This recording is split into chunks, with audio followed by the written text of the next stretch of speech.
All right, welcome to the video. Now, first of all, bit of housekeeping. This isn't a hate video or no. This isn't in personal.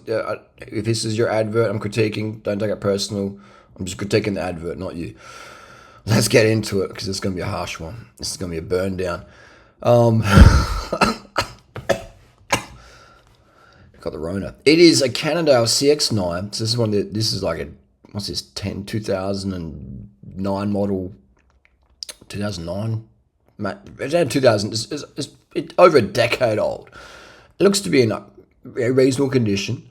It's got a 105 10-speed group set. All right, so this is the first 105 edition after the 9-speed edition. So we're talking old.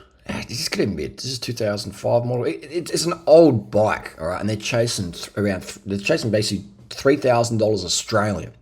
We're in Adelaide, Australia. Now people say, "Oh, I'm going to move to Adelaide because durianrider, you're getting Dura-Ace DR2 mint condition Super Sixes, Scott Addicts for 1,200 Aussie dollars with Wahoo bolt element and shoes and pumps and helmets, and for 1,300 bucks Australian you're getting a Super Six zips plus spare envy for 1,500 bucks. Like, I'm moving to Adelaide, man. I'm moving to Adelaide. I'm going to flip bikes. I'm doing six figures like you.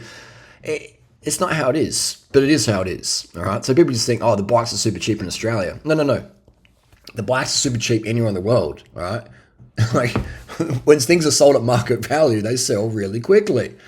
And when things are sold at above market value, they just don't sell. Now, if this was like a collector's bike, we could sort of understand that. Maybe it was, let's say, what would be a collector's bike? Okay, so a Mario Cipollini or Gilberto Simoni CAD 7 from the Giro, one of 100 ever made. Collector's bikes, maybe $3,000, but unlikely. But maybe if a collector found it, then okay. But this is not a collector's bike. This is not a special bike at all. It's a nice bike, but it's not worth $2,000. What's it worth? It's probably worth about, I would say, market value. If you took this to most bike shops and said, "Hey, do you want to buy this bike for $3,000?" Or is this bike worth $3,000? They would be like, no, bro, it's not. They would have to have a bit of a chuckle. All right. If you said this bike's worth $3,000, buy it off me for $1,000 now and sell it for $2,000, easy grand. Nobody in the bike industry, unless it was a work experience kid who believed you, would buy your bike for $1,000 and try and flip it for $2,000. Right? Like, I buy and sell bikes. I wouldn't buy this bike for $1,000. The most I'd pay for this bike, the very, very most I'd pay, would be $200, and then I would give it a check over, full safety inspection, and then I'd list it for $300 and make myself an easy $100 just for sitting in my backyard, listening to a podcast and pulling apart and rebuilding, an easy to do bike. I'd make $100, easy money. Would I sell it for $300? I mean, it might sell that week, it might sell that month. It would be a bit of a tough sell. It's just how it is. It's just how it is. So I would say that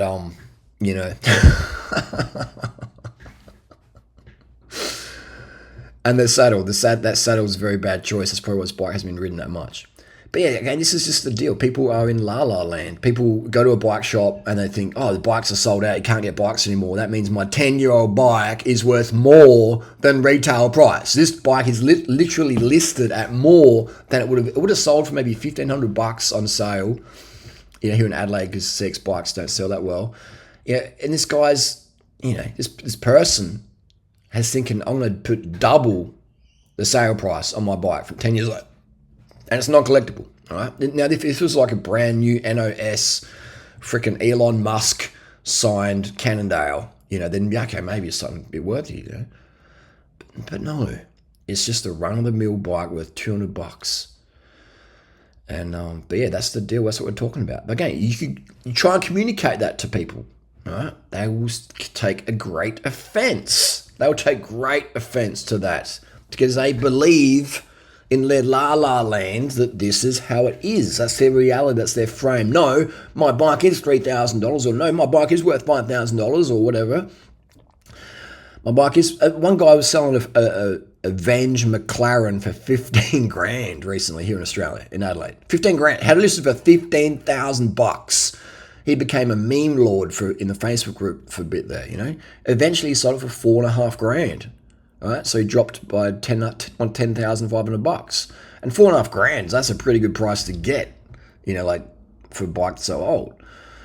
But and I talked with him. He was reasonably okay to communicate with him. He's like, so yeah, he literally thought his S-Works McLaren was made in USA versus China. They're made in China, and they're shipped to Taiwan for the sticker and for the packaging and low dumping tariffs, etc.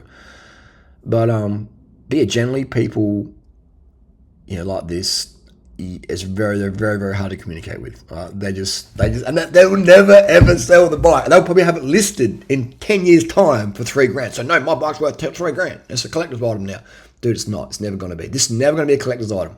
If this is the last bike in the world, then yeah, it's $3,000 because I'd pay $3,000 if if this was the only bike in the world and I didn't have a bike to ride. Then mate, $3,000, no worries. But it's not the only bike left in the world. And for $3,000, you could buy 3 Super Sixes with Durace or SRAM Red, or you could buy a Super Six and a Tarmac and a Roubaix for $3,000. 3 bikes for $3,000, $1,000 a pop, mint condition, sub 7 kilo, Tour de France winning beasts, whips. If you put the time work in there and you know how to fix bikes and check for ring of death, etc.